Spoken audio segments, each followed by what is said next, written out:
কখনো tiger head coach Pakistan অধিনায়ক শান মাসুদের সাথে আলাপ করছেন, কখনো করছেন মোহাম্মদ রিজওয়ানের সঙ্গে আলিঙ্গন।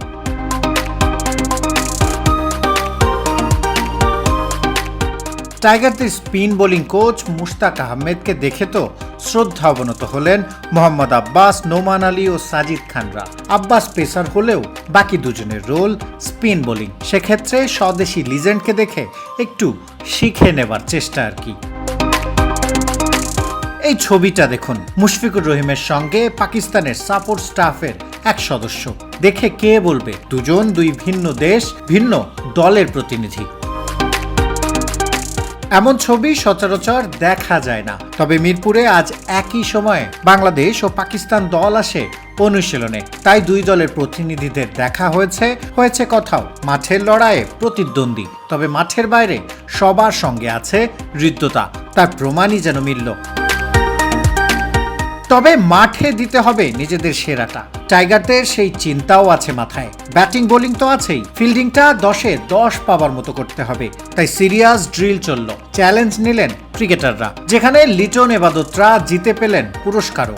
সেই পুরস্কার নিজেদের কাছে রাখলেন না, সাপোর্ট স্টাফকে দিয়ে পৌঁছালেন মাঠ কর্মীদের কাছে। নিশ্চিতভাবেই মুগ্ধতা জাগানিয়া ছবি। ফিল্ডিং ড্রিল শেষে নেটে চলল টাইগারদের ব্যাটিং বোলিং অনুশীলন।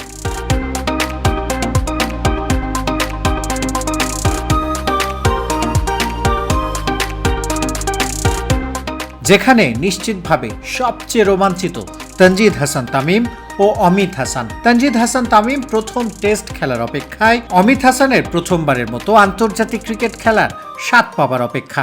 একটু ডিফারেন্ট।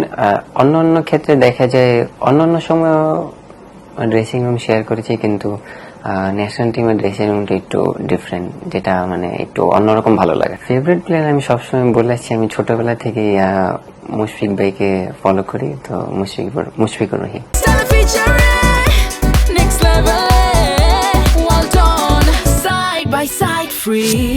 অমিত বা তামিমের একাদশে সুযোগ মিললে ঢাকার যে উইকেটে খেলা হবে সেই উইকেট নিয়ে রাজ্যের জিজ্ঞাসা অধিনায়ক, কোচ ও প্রধান নির্বাচকের।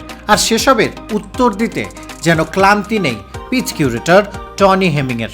উইকেট যে সবার প্রেসক্রিপশন মেনে তিনিই প্রস্তুত করবেন। শিহাব হাসান খান, ক্রিকেট 97।